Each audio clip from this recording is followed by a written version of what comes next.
నమస్కారం. చంద్రబాబు గారి ప్రభుత్వం తిరుపతిలో భూ పందేరాలకు అంతా ఇంత ప్రాముఖ్యత ఇవ్వటం లేదు. అభివృద్ధి పేరుతో వాళ్లకు కావాల్సినటువంటి వాళ్లకు ఇష్టానుసారం భూముల్ని దారాదత్తం చేయటము, ఇన్సెంటివ్స్ ఇవ్వటము, ఇలా ఒకటి కాదు. 20వ తారీఖున దాదాపు తిరుపతిలో 3 హోటళ్లకు సంబంధించిన జీవో ఇచ్చినారు. ఒక రాడిసన్ బ్లూ ఒకటి, ఇంకొకటి ఎసెన్షియల్ హోటల్స్ అన్నటువంటి పేరుతో మరొకటి. రాడిసన్ బ్లూ ఏమో 5 స్టార్ హోటల్, ఎసెన్షియల్ హోటల్స్ అన్నదేమో 3 స్టార్ హోటల్. మరి మరొకటి ఆశ్చర్యకరంగా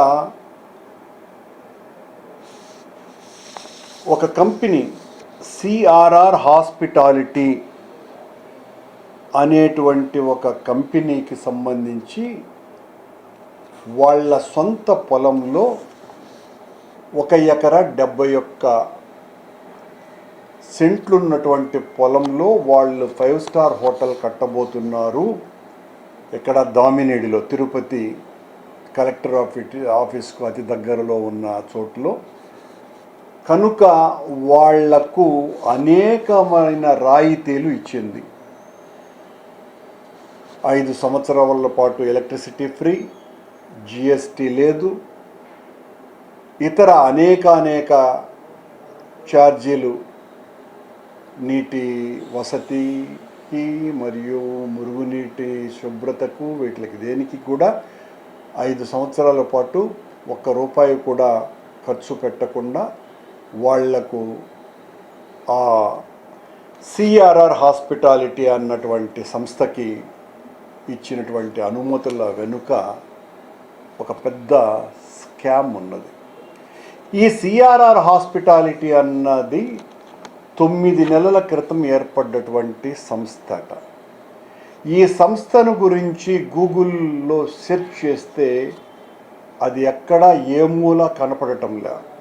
దాని అడ్రస్ తిరుచానూరులో ఒక అపార్ట్మెంట్లోనో ఇంటిలోనో చూపుతోంది. ఏం చంద్రబాబు గారికి ఇంత ప్రత్యేకమైనటువంటి అభిమానం ఆ సంస్థ మీద? అన్ని రాయితీలు ఇచ్చి వాళ్ళ చేత 5 స్టార్ హోటల్ కట్టించాల్సినటువంటి అవసరం ఏమున్నది? అదే దామినేడు దగ్గర దాదాపు 21 ఎకరాలు బెంగళూరు, హైదరాబాదులకు సంబంధించిన రియల్ ఎస్టేట్ ఓనర్లకి ఎకరా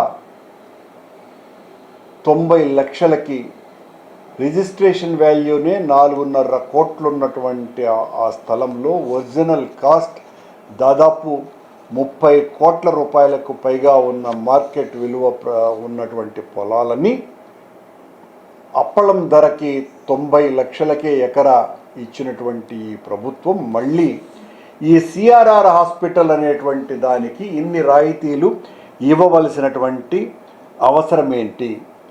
అసలు దీని ప్రమోటర్స్ ఫైనాన్షియల్ కెపాసిటీ అంతా వాళ్ళు 192 కోట్లతో మేము హాస్పిటల్ని కడతాము, 200 మందికి ఉద్యోగాలు ఇస్తాము అని పేపర్ మీద సంతకం పెట్టంగానే దానికి సంబంధించిన ఫైనాన్షియల్ క్లోజర్ ఏమన్నా జరిగిందా లేదా, ఇలా ఇవ్వటం సరైనదా అన్నటువంటి ప్రశ్న రావటం చాలా సహజమైనటువంటి విషయం. వారి గత అనుభవం ఎక్కడా లేదు.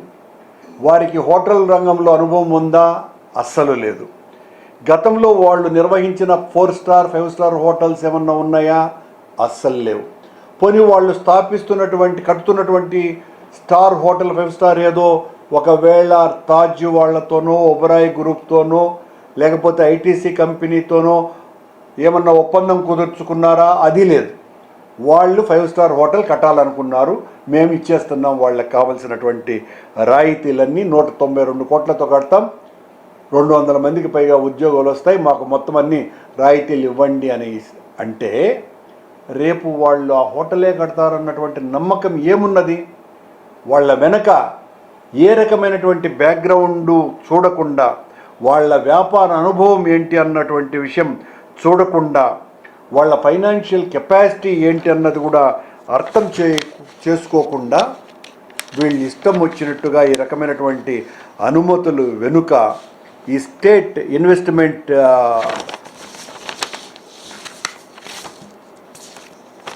ప్రమోషన్ బోర్డు అన్నది ఈ రకంగా అనుమతులు ఇవ్వటం అన్నది ఏ మేరకు కరెక్టు, దీని వెనుక దాగున్నటువంటి పెద్దలు ఎవరు, ఇవి బయటికి రావాల్సినటువంటి అవసరం ఉన్నది. దీనికి సంబంధించిన బ్యాంకు రుణం ఏమన్నా వాళ్ళు చెప్పారా? ఎలా వస్తుంది? 192 కోట్లు ఎక్కడి నుంచి సమీకరిస్తారు? ఒక చిన్న ఇంటిలో ఉన్నటువంటి వారి అడ్రస్తో 192 కోట్లతో ఒక్కళ్ళే ఏక సంస్థ మరొకరితో టైఅప్ కాకుండా ఇంత పెద్ద హోటల్ని ఏ రకంగా నిర్మిస్తారు అంటే దీనికి సమాధానం లేదు. ఇది పూర్తిగా ప్రజాధనాన్ని దుర్వినియోగం పరచటం తప్ప మరొకటి కానే కాదు. చంద్రబాబు గారు అక్కడే అదే దామినేడులో వెలమ సంఘానికి సంబంధించి ఒక 2,50,00,000 రూపాయల విలువతో ఎకరాగా ఇవ్వటం జరిగింది. అదే చంద్రబాబు నాయుడు గారు అదే ప్లేసులో వెలమ సంఘానికి అంటే ఇచ్చినారు, వాళ్ళు ఏదో సోషల్ వర్క్ చేస్తారని అర్థం ఉన్నది.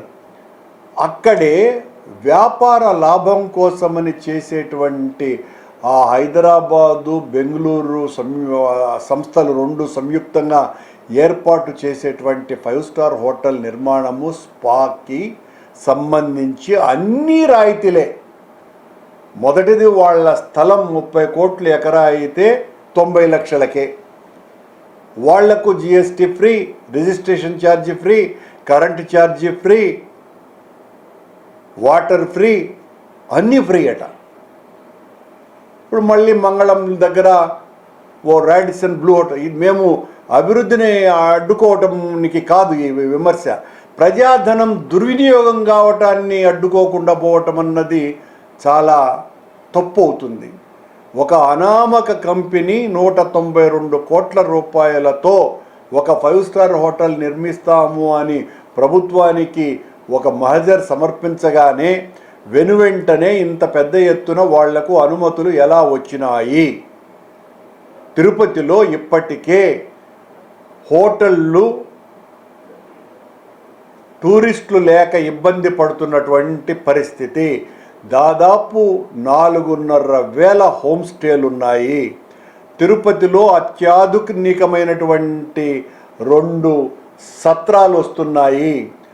12,000 మంది ఒకేసారి రోజులో నివాసం ఉండగలిగి రెస్ట్ తీసుకునే అవకాశం ఉండేటువంటి వాటిల్ని రేపు ముఖ్యమంత్రి బ్రహ్మోత్సవాలప్పుడు ఓపెన్ చేస్తున్నారు. దాన్ని దాదాపు 600 కోట్ల రూపాయలతో నిర్మించినటువంటి వసతి గృహాలవి. మరి ఇంత పెద్ద ఎత్తున స్టార్ హోటళ్ళు నిర్మాణం అని వాళ్ళకి ఇష్టం వచ్చినట్టుగా ప్రభుత్వ ధనాన్ని అంతా కూడా దుర్వినియోగం చేస్తూ వీటికి రాయితీలు ఇవ్వటం అంటే మా ఊర్లో ఉండేటువంటి మురికి వాడల్లో ఉండే పేద జనం అంతా కూడా ఈ స్టార్ హోటళ్ళలోకి వెళ్ళాలి. ఇంకా మధ్యవకోన, చెన్నారెడ్డి కాలనీ, తాతాయగుంట, బొమ్మగుంట ఇలాంటి మురికి వాడలలో ఉండేటువంటి వాళ్ళకందరికీ నివాసయోగ్య స్థలాలుగా ఈ 5 స్టార్ హోటల్స్ని ఏమైనా చంద్రబాబు గారు ఇవ్వబోతున్నారా? ఈ సిఆర్ఆర్ హాస్పిటాలిటీ కంపెనీకి ఇంత పెద్ద ఎత్తున అనుమతులు ఇవ్వటం వెనుక దాగి ఉన్న కాన్స్పిరసీ కుట్ర ఏంటి అన్నటువంటి విషయం బయటికి రావాలా?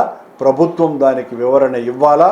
ఈ రకంగా అప్పణంగా ప్రభుత్వ ధనాన్ని దోచిపెట్టడాన్ని వైఎస్ఆర్ కాంగ్రెస్ పార్టీ తీవ్రంగా వ్యతిరేకిస్తున్నది.